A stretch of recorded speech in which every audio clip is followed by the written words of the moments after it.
या चैत्र नवरात्रे में, शरदीय नवरात्रे में, आषाढ़ी नवरात्रे में,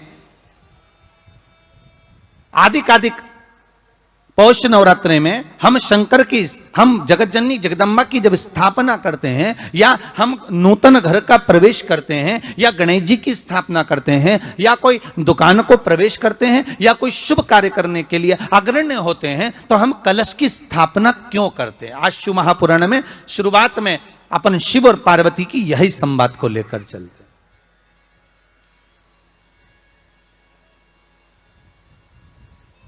आखिर कलश में ऐसा क्या है? कलश के अंदर आखिर ऐसा क्या विराजमान है कि 33 कोटि देवता उस कलश के अंदर आकर बैठ जाते हैं? महाराज,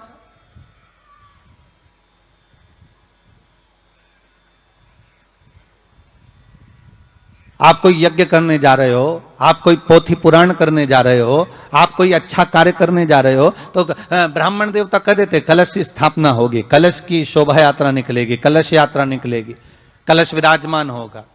और आज हर की पौड़ी पर, प्रयागराज में, या उज्जैनी में, नासिक में जो बड़े बड़े कुंभ के मेले होते, कुंभ का मतलब भी तो कलश से होता, उसकी महत्वता क्यों है? उस कुंभ की, उस घड़े की महत्वता कहां से प्रकट हो गई? शिव महापुराण की कथा कहती है महाराज, भगवान ओघड़दानी शंकर स्वयं आद्य शक्ति जगदम्बा से कहते हैं कि जगदम्बा तू क्या चाहती है बोल। तो जगतजननी जगदम्बा कहती है कि जहां मैं हूं वहां शंकर है, ये आपने कह दिया, पर जहां शंकर है वहां पार्वती का होना जरूरी है। उसके लिए सिद्ध करने के लिए एक स्थान ऐसा बनाया जाए जहां पर शंकर विराजमान है और शंकर के साथ पार्वती विराजमान है। तो शिव जी ने कहा, पार्वती उसके लिए मैं तुझे एक सुंदर कलश का निर्माण कर देता हूं। दुनिया का रचनाकार, दुनिया की रचना करने वाले महाराज, संपूर्ण ब्रह्मांड की रचना करने वाले, जिनको भगवान शिव ने स्वयं ब्रह्मदेव से कहा है कि ब्रह्मा जी तुम सृष्टि खंड को आगे बढ़ाइए, सृष्टि की रचना करिए। और आज ही के दिन, यही चैत्रीय प्रतिपदा के दिन, यही इसको कहते हैं नया संवत्सर, नया वर्ष।